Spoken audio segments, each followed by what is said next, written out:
Pengetatan PSBB di California mendapat beragam reaksi di negara bagian terpadat penduduk di Amerika Serikat tersebut. Pro kontra terjadi di antara warga San Francisco.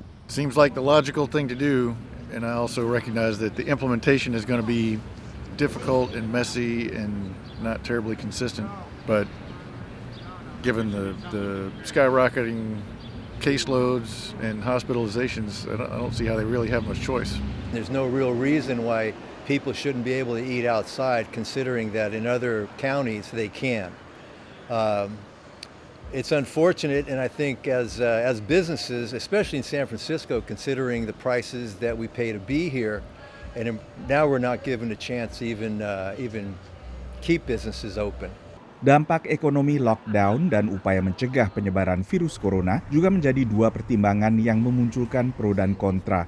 Juga di Los Angeles County, wilayah terpadat dengan penduduk 10 juta jiwa lebih. But I think it's a good thing, just given the rapid rise in cases over the last week. I mean that's a big big climb there. So the extent that people can be more careful, I think is a good thing. I don't think the measures were needed, and I definitely think they're affecting the businesses that really need to be open.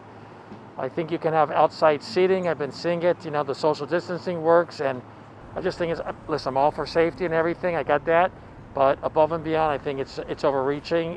Datangnya musim dingin yang membuat warga enggan keluar rumah sudah diperkirakan akan meningkatkan kasus COVID.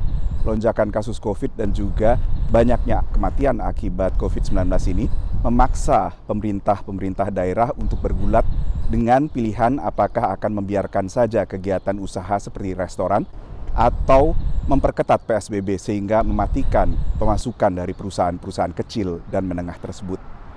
Pada saat yang sama, kini ada titik terang dengan vaksin oleh perusahaan farmasi Pfizer. Dua perusahaan pengiriman terbesar AS, FedEx, dan UPS ikut proses distribusi jutaan dosis vaksin.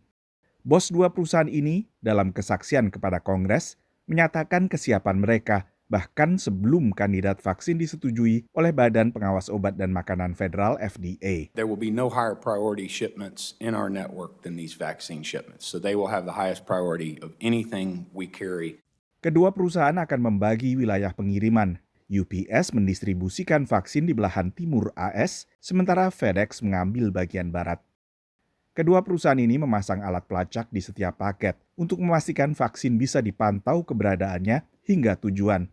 We have a UPS Premier Gold service. There's 4 radios in this label. This label will go on every single vaccine package and every dry ice package. This allows us to see the package as soon as it arrives in any of our locations. This is a GPS tracker that also gives temperature, it gives light exposure and motion. So it gives us a lot of data. And Pfizer is also providing data from their own packages.